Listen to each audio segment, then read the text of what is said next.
السلام علیکم دوستانو ښه راغلاست. دوستانو نن به په 3 بجې باندې د پاکستان تحریک انصاف د مشرانو او د پی ډي ایم د مشرانو ترمنځ ملاقات کیږي چې د پاکستان تحریک انصاف د سایډه به پکې 3 کسان وي او د پی ډي ایم د سایډه به پکې 7 کسان شامل وي.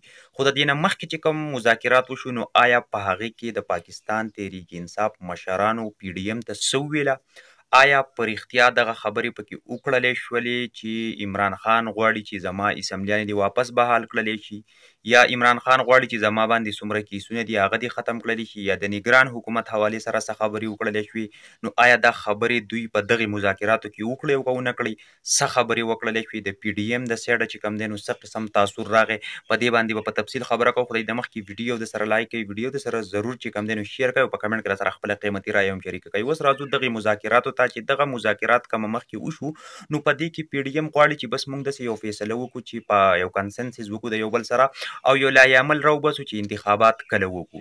نو اوس پی ډي ایم چونکې غواړي چې یاره موږ اکتوبر یا نومبر ته چې کوم دی نو خبره واړو. عمران خان غواړي چې که زیات هم لیټ شي نو جولای کې چې کوم دی نو انتخابات دې وکړلی شي، ځکه چې هلته کې تاسو ته ما بار بار ویلي دي چې عمران خان او پاکستان تحریک انصاف د دې نه یریږي که چېرې چیف جسټس بدل شي نو بیا به هغه د پی ډي ایم په سایډ باندې او هغه چې کوم دی نو انټي عمران خان دی، د عمران خان ډېر سخت خلاف دی نوی چې کوم چیف جسټس راځي فایز عیسی صاحب. نو د دې وجې نه چې کوم دی نو په عمران خان نور کیسونه عمران خان چې کوم دی نو نااهله کېدی هم شي، خو بل طرف ته خلک ورته وایي چې چیف جسټس چې کوم دی نو د هار او جیت فیصله نشي کولی، چیف جسټس چې کوم دی نو ووټونه نشي اچولی. نو څنګه چې کوم دی نو بیا تاسو یره کوئ او یره هم د ده نه لکه بالکل نه ده په کار او بالکل آیین او قانون چې کوم دی نو د هغې مطابق د فیصله وکړي. اوس راځو دغه مذاکراتو ته چې په دې مذاکراتو کې بالکل هیڅ قسمه د عمران خان حوالې سره داسې څه خبر رانغی چې هغه ویلي دي یاره چې ماته د خپلې اسمبلیانې واپس بحال کړلی شي یا دې په ما کیسونه ختم کړلی شي یا نګران. دا خبرې بالکل نه دي ټچ شوي، بلکې دغه خبره وکړلی شوه چې تاسو چې کوم دی نو کینئ موږ ته یو پروپوزل راکئ.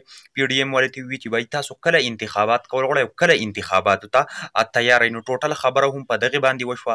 نن به په 3 بجې باندې چې کوم دی نو هم دوباره کینی په هغې باندې به دوباره په ډیټیل سره خبره کېږي. د هغې اپډیټ به درسره هم در کومه. تاسو ته پته ده پی ډي ایم سره فکر صرف او صرف د څه وسره دی؟ صرف وسره د دې وسره دی چې شهباز شریف د نااهلۍ نه هم بچ کړي او د آیین خلاف ورزي هم ونه کړي. که چېرې دوی د آیین خلاف ورزي وکړه نو په دوی باندې ارټیکل چې کوم دی نو هغه مې اپلای کیدی شي. باقاعده دا خبره د پاکستان تحریک انصاف د لیډرانو د سایډ هغو ته وکړلی شوه که چېرې تاسو د عدالت توهین وکئ نو لحاظه په تاسو ارټیکل چې یعنې د غدارۍ دغه توهین دغه کیدی شي اپلای کیدی شي. دا خبره یې ورته ځکه وکړه چې پی ډي ایم د سایډه دا جواب راغی د پاکستان تحریک انصاف لیډرانو ته چې یاره آیین ماین پرېږدئ خپل منځ کې څه لار راوباسو. نو هغوی ته چې نه بالکل آیین او قانون به فالو کوو. ها البته که تاسو داسې کینئ یو پروپوزل موږ ته راکئ او داسې نږدې جولایۍ پورې څه خبره راوښکې شئ نو بیا ټیک ده. اوس چونکې په مۍ کې خو ځکه پاسبل نه دي چې په هغې کې تاسو ته پته ده چې پڼ نه دی ریلیز شوی. نو چې پڼ نه دی ریلیز شوی نو ظاهره خبره ده چې دغه نه کېږي. اوس د عمران خان او د پاکستان تحریک انصاف دوه دغه مطالبې وي چې یا خو په مۍ کې 14 مۍ کې الیکشن وشي او که په 14 مۍ کې نه کېږي نو مذاکرات دې کامیاب کړلی شي. د هغو دا دوه اپشنه دي.